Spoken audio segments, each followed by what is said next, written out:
وقال الرسول يا رب إن قوم اتخذوا هذا القرآن مهجورا. اور پیغمبر کہیں گے کہ اے پروردگار میری قوم نے اس قرآن کو چھوڑ رکھا تھا. اے سراجو نہیں سراجو اینج ہاتھ بڑھ کے کھلوتا ہے تو مصطفیٰ جان رحمت پہ لاکھوں سلام. میں کیا ہوں شرک نہیں ہویا؟ علی بھائی اگلا سوال ہے، مولانا خادم حسین رضوی صاحب کی وفات کے موقع پر آپ کی گفتگو انتہائی جاندار اور بیلنس تھی. آپ کے علاوہ بھی کئی علماء نے ان کے لیے دعائے مغفرت کی، بلکہ مولانا طارق جمیل صاحب اور جماعت اسلامی کے امیر سراج الحق صاحب نے تو ان کی قبر پر بھی حاضری دی اور دعا بھی کی، جس پر بریلوی علماء نے ان کا خوب مذاق اڑایا، بلکہ نام بھی بگاڑا اور سراج الحق صاحب کو سراجو کہہ کر مخاطب کیا. ایسی صورتحال میں علماء کرام کو کیا پیغام دیں گے؟ میں علماء کرام اور ان کی پبلک کو یہی پیغام دوں گا کہ آپ لوگ اپنے بزرگ بابوں کے ناموں کے ساتھ تو اتنی لمبی لمبی دمیں لگاتے ہیں. 10 دفعہ اگر نام لیتے ہیں نا ایک ویڈیو میں تو 10 دفعہ ان کے ساتھ وہ پوری دمیں لگاتے ہیں اور پھر بعد میں بھی لگاتے ہیں. کبھی آپ دامت برکاتہم عالیہ کہہ کے، کبھی مدہ ذلہ کہہ کے، کبھی رحمہ اللہ تعالی کہہ کے، کبھی کچھ کہہ کے، اور دوسرے مقبہ فکر کا کوئی شخص آپ کے ساتھ گڈ جیسچر کے طور پر اگر آپ کے کسی عالم کے مرنے کے بعد اس کی قبر پہ آ کے اس کے لیے دعائیں مغفرت کرتا ہے، اتنا حوصلہ آپ بھی پھر پیدا کریں. یہ لوگ تو آپ کو پتا ہے کہ ویڈیوز ریکارڈڈ موجود ہیں، تو کہتے ہیں نکاح بھی ٹوٹ گیا.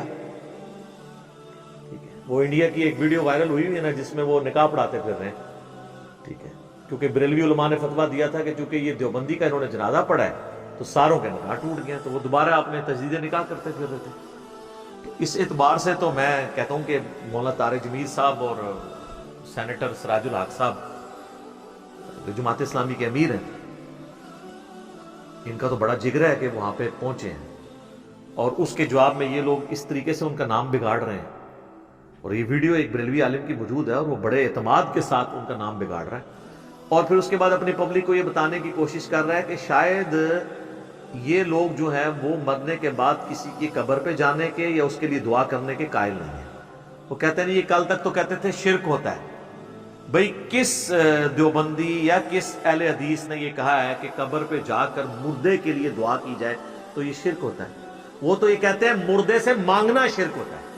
تو سراج الحق صاحب یا مولانا طارق جمیل صاحب نے جا کے خادم رضوی صاحب کے مرنے کے بعد ان کی قبر سے کوئی مدد تو نہیں مانگی ہے، خود سے جھوٹا الزام لگا رہے ہیں. تو ایک عام آدمی تو سوچے گا واقعی یار یہ لوگ تو مطلب قبر پہ جانے کو شرک کہتے ہیں. کون کہتا ہے میرے بھائی؟ کوئی انکار کر سکتا ہے؟ صحیح مسلم میں حدیث ہے، میں تمہیں قبروں پہ جانے سے روکتا تھا کیونکہ نئی نئی قوم بت پرستی سے قبر پرستی سے پھری تھی، اب میں تمہیں حکم دیتا ہوں کہ قبروں پہ جاؤ تاکہ آخرت کی یاد آئے. اور صحیح مسلم میں یہ حدیث موجود ہے، نبی علیہ السلام نے باقاعدہ قبرستان جانے کی دعا تعلیم فرمائی. السلام علیکم اہل الدیار من المؤمنین والمسلمین وَإِنَّا إِن شَاءَ اللَّهُ بِكُمْ لَلَاحِقُونَ نَسْأَلُ اللَّهَ لَنَا وَلَكُمُ الْعَافِيَةَ. اس میں تو کہیں مدد نہیں مانگی ہوئی بلکہ اس کے لیے دعا مانگی ہوئی ہے مرے ہوں گے. تو طارق جمیل صاحب بھی اگر چلے گئے تو کوئی فرق نہیں پڑتا. کہتے ہیں جی یہ کہتے ہیں قبر پہ ہاتھ نہیں اٹھا سکتا، یہ بھی کوئی نہیں کہتا میرے بھائی. صحیح مسلم میں موجود ہے، نبی علیہ السلام نے بقیع غرقد قبرستان میں 3 دفعہ یوں ہاتھ اٹھا کے دعا مانگی. وہ آپ نے قبر والوں سے نہیں مانگا، نہ ہمیں تلقین دلائی، بلکہ قبر والوں کے لیے مانگا. اس کا تو کوئی انکار ہی نہیں ہے. خود سے ایک غلط چیز کسی کے کھاتے میں ڈالتے ہیں پھر اس کا مذاق اڑاتے ہیں سراجو سراجو کہہ کے. ویسے اب جن کو سراجو کہہ رہے ہیں نا تو وہ سراج الحق صاحب کو بھی پتہ چل جانا چاہیے کہ آپ جن کے ساتھ اس طرح کا گڈ جیسچر شو کر رہے ہیں نا تو ان کا ایٹیچیوڈ کیا ہے. تو ان کے ساتھ آپ مستقبل میں آپ نے کس طریقے سے ڈیل کرنا ہے. اور دیکھیں انہوں نے بالکل لحاظ نہیں کیا. طارق جمیل صاحب پہنچے ہیں یا سراج الحق صاحب پہنچے ہیں تو انہوں نے وہاں پہ قبر پہ مصطفیٰ جان رحمت پہ لاکھوں سلام شروع کر دیا جان بوجھ کے، تاکہ وہ کہیں کہ جی ہاں جی یہ بھی اس میں ہمارے ساتھ شامل ہو گیا. یقین کریں کہ دوسرے فرقے کا کوئی بندہ آ گیا اس کا آنا ہی کافی ہے. اور آپ جو ہے یہ جیسچر دے رہے ہیں کہ آندھا کوئی آنے کی وہاں جرت نہ کرے، کیونکہ جو کچھ اب انہوں نے بعد میں ان کے ساتھ کیا ہے مشکل یہ کوئی جائے جس طریقے سے انہوں نے ٹریٹ کیا. اور یہ جو کچھ انہوں نے ٹریٹ کیا نا سر، ان کے بزرگوں کی تعلیمات یہی ہیں. یہ جو لوگ آپ کو یہ دھوکہ دیتے ہیں نا کہ پرانے بزرگ بڑے اچھے تھے، وہ آپس میں شیر و شکر تھے، یہ پچھلے والے جو ہیں یہ لڑ رہے نہیں سر، وہ شیر و شکار تھے آپس میں. ان کے سب سے بڑے امام بریلویوں کے اعلیٰ حضرت امام احمد رضا بریلوی المتوفا 1340 ہجری بمطابق 1921 جو ان کی ڈیتھ ہوئی ہے. آپ ذرا ان کے ملفوظات اعلیٰ حضرت نکال کے دیکھ لیں. ان سے پوچھا گیا کہ اگر وہابیہ کی جماعت ہو رہی ہو تو اکیلے نماز پڑھی جائے یا اس امام کے پیچھے. اور احمد بریلوی صاحب وہابیہ جو ہے نا وہ دیوبند اور اہل حدیث دونوں کو کہتے ہیں، ان کا کامن نام رکھا. تو اب اس کے جواب میں، اب یہ سوال تھا تو اس کے جواب میں انہوں نے کہا کہ وہابیہ کی نہ نماز ہے نہ جماعت ہے. یعنی وہ جو نماز پڑھ رہا ہے اس کی تو اپنی نہیں ہو رہی، تو آپ اس کے پیچھے کیا پڑھیں گے. پھر سوال ہوا اسی ملفوظات اعلیٰ حضرت میں کہ وہابیہ کی مسجد میں نماز پڑھ سکتے ہیں. تو اس کے جواب میں انہوں نے کہا کفار کی مساجد مثل گھر کے ہیں. یعنی انہوں نے کافر کا، یہ کہتے ہیں نا تکفیر نہیں کرتے تھے، ڈائریکٹ انہوں نے کیٹاگوریکل. پھر تیسرا سوال ان سے ہوا کہ یہ وہابیہ کی جو اذان ہے، تو انہوں نے کہا کہ جی ان کی اذان کوئی اذان نہیں ہے، البتہ کبھی اذان دے رہے ہو نا تو جہاں اللہ کا نام آئے یا نبی صلی اللہ علیہ وآلہ وسلم کا نام تو آپ اس پہ پروٹوکول پہ عز و جل اور صلی اللہ علیہ وآلہ وسلم کہہ لیں، باقی ان کی اذان بھی اذان کوئی نہیں ہے. ابھی اس کی اگلی قسط بھی باقی ہے. احکام شریعہ جو اعلیٰ حضرت کی اپنی کتاب ہے، ملفوظات سے بعض لوگ بھاگتے ہیں، یہ ان کے بیٹے نے جمع کی ہے، مفتی اعظم ہند مصطفیٰ رضا خان نوری اور دعوت اسلامی والوں نے چھاپی ہے، اور جہلم شہر سے چھپی ہوئی ہے. جہلم کو یہ شرف حاصل ہے ہمارے شہر کو. اور احکام شریعہ دعوت اسلامی نے خود چھاپی ہے. اس میں اعلیٰ حضرت سے جب ذبیحے کے بارے میں پوچھا گیا تو انہوں نے کہا کہ وہابیہ، اہل حدیث، دیوبندی، قادیانیوں کو ان کے ساتھ ذکر کیا، آپ ذرا دیکھیں. اور روافظ کہتے ہیں کہ جی ان کا جو ذبیحہ ہے نا وہ حرام ہے، اگرچہ 1,00,000 دفعہ اللہ کا نام لے ان کا ذبیحہ حرام ہے. اور ساتھ ہی لکھا کہ یہود و نصارہ کا ذبیحہ حلال ہے. تو اس کا مطلب ہے کہ جو لوگ اہل حدیث اور دیوبندیوں کو یہودیوں اور نصرانیوں سے بدتر سمجھتے ہیں تو وہ لوگ ہمارے اختلاف رائے کو کہاں سے قبول کریں گے.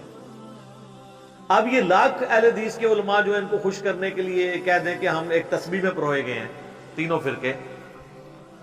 تسبیح ورڈ کے پر ہماری ہے. وہ آپ نے دیکھا نہیں تھا جب بابا جی کا کلپ آیا تھا اذان کے بارے میں، وہ لوگ کہہ رہے تھے ان کے یار ان کو تو چھوڑے، کہتے ہیں ڈبنگ ہوگی، ڈبنگ نہیں ہوئی، سب کو پتا ہے، کہنے والے کو بھی پتا ہے، سب کو پتا ہے. انہوں نے آخری وقت تک اس کو ڈس آن نہیں کیا. یہ میں خادم رضوی صاحب کو سلوٹ کرتا ہوں کہ انہوں نے ڈس آن نہیں کیا، وہ جنرلی انہوں نے بات کی تھی، خود نہیں انہوں نے تردید کی ہے. تو اعلیٰ حضرت نے تو لکھ کے کی ہوئی ہے. تو اس میں انہوں نے کیا مزار اقبال کے اوپر کہا تھا کہ جی چھڑ دو بھابیاں دی کیڑی جان ہے تے سوراں دے سور نے. اور یہ میں بتاؤں اتنی موٹی گل یہ ہے کہ اگر آپ اس کی شرح بیان کریں نا، یعنی جس طرح مخلوق میں سور جو ہے نا ایک بدترین جانور ہے، اس طرح سوروں کے اندر اگر کوئی بدترین سور ہے نا تو یہ ہے مطلب چھڑ دے انہوں نے کیڑی گل ہے تے سوراں دے سور نے. یہ پنجابی میں انہوں نے کہا تھا، میں نے اردو میں ٹرانسلیٹ کیا. تو جب یہ رویے ہوں تو پھر آپ اور دیکھ لیں جی انہوں نے جن کو کہا سوراں دے سور، اور وہ یاد رکھیں یہ اذان تھی دیوبندیوں کی، کیونکہ بادشاہی مسجد میں جو اذان ہو رہی تھی نا بادشاہی مسجد دیوبندیوں کے پاس ہے. یہ دیوبندیوں کے بارے میں انہوں نے کہا ہے. وہابی میں نے بتایا نا کہ دیوبندی اور حدیث دونوں کو یہ کمبائنڈ فارم میں وہابی کہتے ہیں. تو جن کے بزرگ یہ کام کریں اور پھر حوصلہ دیکھیں انہی کی قبر پہ جا کے کسی کا دعا کرنا، تو میرا خیال ہے کہ اس کو بجائے اپریشیٹ کرنے کے الٹا وہ کہہ رہے جی سراجو کو دیکھو پہنچا ہوا تھا وہاں پہ، کس طرح نام بگاڑتے ہیں. ان کے کسی عالم کا نام آپ بغیر پروٹوکول کے لے لینا تو کہتے ہیں اس کو تمیز ہی نہیں بات کرنے کی. اور اپنے بابوں کے ناموں کے ساتھ دمیں لگا کے بیان کر رہے ہوتے ہیں، اور دوسروں کے بارے میں ان کا یہ کرائٹیریا. میں تو مطلب ان کے لیے دعا ہی کر سکتا ہوں کہ اللہ تعالیٰ ان کو جو ہے وہ ہدایت دے. اور یہ جو دراڑیں ان بزرگوں نے ڈالی ہیں نا، یہ ختم ہونے والی نہیں ہے. طارق جمیل صاحب تو اپنی ویڈیوز میں کہتے ہیں نا کہ جی اتحاد امت ہوگا جب ہم اپنا چھوڑے نہ اور کسی کا چھیڑے نہ. سر اپنا پہلے چھوڑنا پڑے گا. جب تک باب سلامت ہے اتحاد امت نہیں ہو سکتا، کیونکہ بابوں نے بہت بڑی دراڑ ڈالی ہے. حسام الحرمین کے اندر احمد بریلوی صاحب نے اہل حدیثوں کے بارے میں لکھا ہے چوتھا فرقہ وہابیہ شیطانیہ، اور کہا کہ جس طرح روافظ شیطان اتاق کے پیروکار ہیں، یہ جو وہابی ہیں یہ شیطان لعین ابلیس کے پیروکار ہیں. اور پھر انہوں نے 4 علماء دیوبند پہ کفر کا فتویٰ لگایا اور 5ویں غلام احمد قادیانی دجال کے اوپر، اور کنکلوڈ کرتے ہوئے لکھا کہ جی یہ سب کے سب بالاجماع مرتد یعنی واجب القتل ہے اور اسلام سے خارج ہے. یعنی تمام دیوبندیوں کو انہوں نے، اور اس میں لکھا ان کے کفر میں شک کرنے والا بھی کافر ہے. تو دیوبندی اپنے بزرگوں کے کفر میں شک، بلکہ وہ یقین کرتے ہیں کہ انہوں نے نہیں کیا، تو کروڑوں دیوبندیوں کو اسلام سے نکال گئے ہیں 1905 میں. اور کتاب کا نام رکھا حسام الحرمین، حرمین کی تلوار. اس کے جواب میں 1906 میں شیخ خلیل احمد سہارنپوری جو شیخ زکریا کاندلوی فضائل اعمال والوں کے پیر ہیں، انہوں نے کتاب لکھی المہند علی المفند. انہوں نے بھی پھر اپنا روح راضی کیتا ہے نا. ہند کی تلوار ایک سٹھیائے ہوئے بابے یعنی احمد بریلوی کے اوپر، المفند کا. اس میں انہوں نے لکھا کہ یہ احمد بریلوی ان کی جماعت ایک شیطانی لشکر ہے جو ہم پہ حملہ آور ہو گیا. اور لکھا ہم علماء دیوبند پر رضی اللہ عنہم جس طرح کے شیاطین حملہ آور ہوتے تھے انبیاء پر. 14ویں صدی کے علماء کو رضی اللہ عنہم کہا اور مخالفین کو، یعنی کروڑوں بریلویوں کے امام ان کی پوری جماعت کو شیطانی جماعت کہہ دیا. اور آپ کو مزے کی بات بتاؤں، المہند کے اندر صرف بریلویوں کو نہیں انہوں نے یہ کہا، المہند میں اہل حدیث کے بارے میں انہوں نے لکھا ہے کہ اہل حدیث جو ہے نا یہ محمد بن عبد الوہاب کے پیروکار ہیں اور یہ خوارج کی ایک جماعت ہے جو دین سے خارج ہو چکی ہے. آج ویسے ریالوں کے چکر میں یہ ایک ہوئے میں فنڈ لیتے ہیں وہاں سے، ادروائز سعودیہ والے محمد بن عبد الوہاب صاحب کو مجدد مانتے ہیں، اور المہند میں انہوں نے ان کو خارجی ڈکلیئر کیا. اور وہ اس لیے کیا کہ ان کے بابا جی رد المختار فتاوی شامی میں ابن عابدین شامی نے ان کو خارجی ڈکلیئر کیا ہے. المہند سے یہ نکال بھی دیں تو علامہ شامی کے فتوے سے تو اعلان برات کر ہی نہیں سکتے. اور یہی فتویٰ سیم جال حق کے مقدمے کے اندر مفتی احمد خان نعیمی صاحب نے بھی نقل کیا کہ یہ خوارج کی ایک جماعت ہے جو امام وقت پہ جس نے خروج کیا اور ان کو انہوں نے دین سے ہی باہر نکالا. تو یہ اتنی بڑی بڑی دراڑیں جب بزرگوں نے ڈال دی ہوئی ہیں تو پچھلوں نے پھر یہی کرنا ہے نا، سراجو کہنا ہے اور کبھی کوئی الزام لگانا ہے کبھی کوئی الزام لگانا ہے. تو میرا خیال ہے اس کے بعد اب عوام کی آنکھیں کھل جانی چاہیے کہ ہم اس طرح کے ایشوز کے اوپر بات کیوں کرتے ہیں. میرا مقصد ان باتوں کو کر کے فرقہ واریت کو اجاگر کرنا نہیں ہوتا، بلکہ فرقہ واریت کو ننگا کرنا ہوتا ہے. اگر یہ باتیں اچھالنے کے بعد میں یہ کہوں نا یہ سارے کافر ہیں، پھر تو آپ کے اس میں فرقہ واریت کر رہا ہے. جب ان ساری باتوں کو ہائی لائٹ کرنے کے بعد میں آپ کو مرض کی تشخیص کر رہا ہوں کہ اصل مرض بابے ہیں، ان سے دستبردار ہوں، آپس میں ایک دوسرے کو مسلمان سمجھتے ہوئے علمی اختلاف کے ساتھ رہیں. جب تک بابے سلامت ہے نا اور ان کی عزت جس لیول پہ ان لوگوں نے کی ہوئی ہے یہ سلامت ہے، تو پچھلے لوگ جوڑ ہی نہیں سکتے. سر کیسے جوڑ سکتے ہیں جب بڑوں نے انہیں اسلام سے نکالا ہوا ہے؟ پیچھے کو جرت بھی کرے نا تو اس کو اپنا بیان ہی واپس لینا پڑے گا، وہ قائم رہ نہیں سکتا. اس کے اوپر کلیریفیکیشن دینی پڑ جاتی ہے کہ جی آپ کہیں ادھر تو نہیں لگ گئے کہ آپ نے یہ تو نہیں کر لیا. میں نے یہ چیلنج دیا تھا کہ یہ جو ایک وہابی مولانا ہے لاہور کے، یہ دعائے مغفرت کبھی بھی نہیں کریں گے خادم رضوی صاحب کے لیے. تو اس کے جواب میں تو یہ ہونا چاہیے تھا، وہ اگلی ویڈیو میں کہتے ہیں لے کر میں کر لگاؤں، نہ لے کے. انہوں نے بات کا رخ ہی بدل دیا اور کہا کہ اگر کوئی نہ کرتا ہو تو میں نے بتایا تھا کہ وہ تو بریلوی بھی کہیں گے کہ اگر کوئی اہل حدیث گستاخ رسول نہ ہو تو انشاءاللہ جنت میں جائے گا. اب اگلا پوچھے کہ اہل حدیث کیا گستاخ رسول کوئی ایسا ہے آپ کی نظر؟ وہ کہیں گے نہیں، سارے گستاخ میں شکلہ نہیں دیکھتے نا دیا.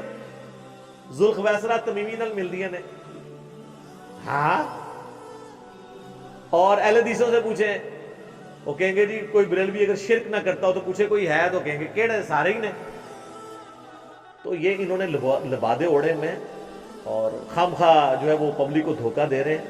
جب تک بابوں سے آپ دستبردار نہیں ہوں گے نا امت کبھی بھی اتحاد امت کے حوالے سے کبھی بھی اکٹھی نہیں ہو سکتی. اور بابوں سے دستبردار ہو کر کتابوں پہ آئے یعنی وہی ہم نے عرض کیا کہ مرنے سے پہلے اے مسلمان کر لے اس پہ غور. کتابوں کا خدا اور ہے بابوں کا خدا اور جب تو نے یہ غور کر لیا تو تیرے اندر سے آواز نکلے گی کیا کہ نہ میں بابی نہ میں بابی میں ہوں مسلم علمی کتابی.